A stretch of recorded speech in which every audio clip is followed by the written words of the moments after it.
డిమాండ్ల సాధన కోసం జూనియర్ డాక్టర్లు రేపటి నుంచి పోరుబాట పట్టనున్నారు. కాంగ్రెస్ ప్రభుత్వం వెంటనే తమ సమస్యలను పరిష్కరించాలని డిమాండ్ చేశారు.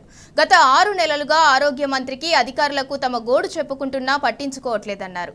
డిమాండ్లు పరిష్కారం అయ్యే వరకు వెనకడుగు వేసేది లేదని జూనియర్ డాక్టర్లు తేల్చి చెప్పారు.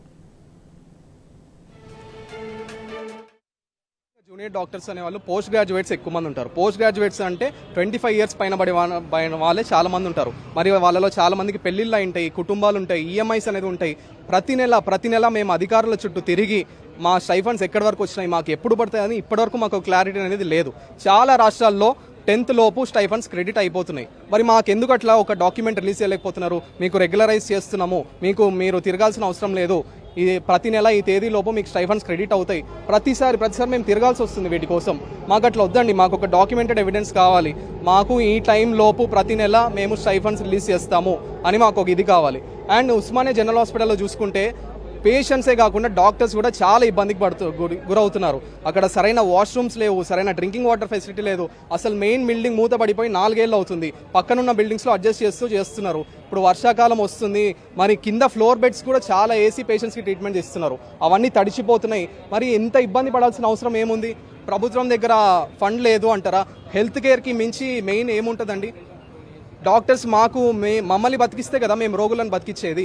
మరి మాకు సకాలంలో స్టైఫండ్స్ ఇచ్చి మాకు మంచి ఫెసిలిటీస్ ఇస్తే మేము ఎందుకు సేవ చేయాలి? స్టైఫండ్ ఇష్యూ అనేది ఏంటంటేనండి, జనరల్గా ఎవరైనా జీతం ఎన్నో తారీఖు ఎక్స్పెక్ట్ చేస్తారు, 1వ తారీఖు లేదంటే 5వ తారీఖులో ఎక్స్పెక్ట్ చేస్తారు. మాకు 2-3 నెలలు బకాయిలు ఉంటున్నాయి.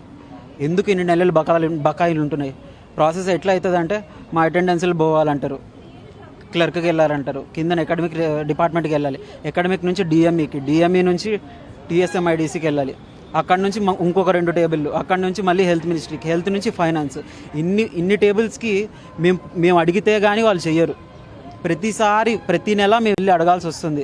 దాన్ని మేము ఏమంటున్నామంటే రెగ్యులరైజ్ చేయండి. రెగ్యులరైజ్ చేసి మేము ఇన్నిసార్లు తిరగకుండా మా పని మేము వైద్యులుగా మా పని మేము ఏం చేసుకోవాలో మా పని మమ్మల్ని చేయనివ్వండి. అంతేగాని మీ టేబుల్ దగ్గరకు వచ్చి నెలకి 10 సార్లు తిప్పించుకునేటట్టు మమ్మల్ని చేయొద్దు. ఇలా రెగ్యులరైజ్ చేసి, మాకు ఫ్యామిలీస్ ఉంటాయి కాబట్టి మా పరిస్థితి కూడా అర్థం చేసుకొని రెగ్యులరైజ్ చేయవలసిందిగా కోరుతున్నాం. ప్రధానంగా గత 6-7 నెలల నుంచి మేము ప్రభుత్వానికి మా వినతి పత్రముల రూపంలో మేము ఎన్నోసార్లు మా యొక్క వినతి పత్రాలు సంబంధిత అధికారులకు కానీ సంబంధిత శాఖ అమాత్యులకు కానీ మేము ఎన్నో రకాలుగా మా యొక్క వినతులు మేము వివరించాము. వారి హామీలు ఏవైతే ఇస్తున్నాయో అవి కేవలం మాటపూర్వక హామీలు లేకపోతే రాతపూర్వక హామీలుగానే మిగిలిపోతున్నాయి. కానీ వారిచ్చే హామీలు ఏమాత్రం అవి క్రియారూపకం దాల్చడం లేదు. సో ఆ క్రియారూపం దాల్చడం లేనందున మేము విసిగిపోయి, ఎందుకంటే ప్రభుత్వాలు వస్తున్నాయండి, కొత్త ప్రభుత్వాలు వస్తున్నాయి. ప్రభుత్వంలోకి వచ్చిన 1-2 రోజుల్లోనే వాళ్ళు ఎన్నో కార్యాలు చేస్తున్నారని వాళ్ళు చెప్పుకుంటున్నారు. కాకపోతే మా సమస్య మేము 6 నెలల నుంచి మేము విన్నవించుకుంటున్నాం. అసలు వాళ్ళు ఏమాత్రం రెస్పాండ్ అవ్వడం లేదు. వాళ్ళు ప్రొసీడింగ్ అవుతుంది. నాకు ఏ ప్రొసీడింగ్ అని ఇన్ని నెలల ప్రొసీడింగ్ ఎందుకు అవుతుందో నాకు అర్థం కాదు. సరే, వారు అన్న మాటలో న్యాయం కరెక్ట్ ఉందనే అనుకుందాం. 1 సంవత్సరం పడుతుంది. కనీసం 6 నెలల సమయంలో 3 నెలల పని అయినా వాళ్ళ సమయం ఉండేది కాదు. వాళ్ళు కనీసం 6 నెలలలో కనీసం 1 నెల పని కాదు కదా, ప్రతి నెల వారి టేబుల్ వెంట వాళ్ళ టేబుల్ దగ్గరికి వెళ్ళి మేము అయ్యా మా స్టైఫండ్లు అని చెప్పి మేము దయచాచి మేము చేతి చాచుకొని అడుక్కునే పరిస్థితి మాకు తీసుకొస్తున్నారు ఈ ప్రభుత్వం.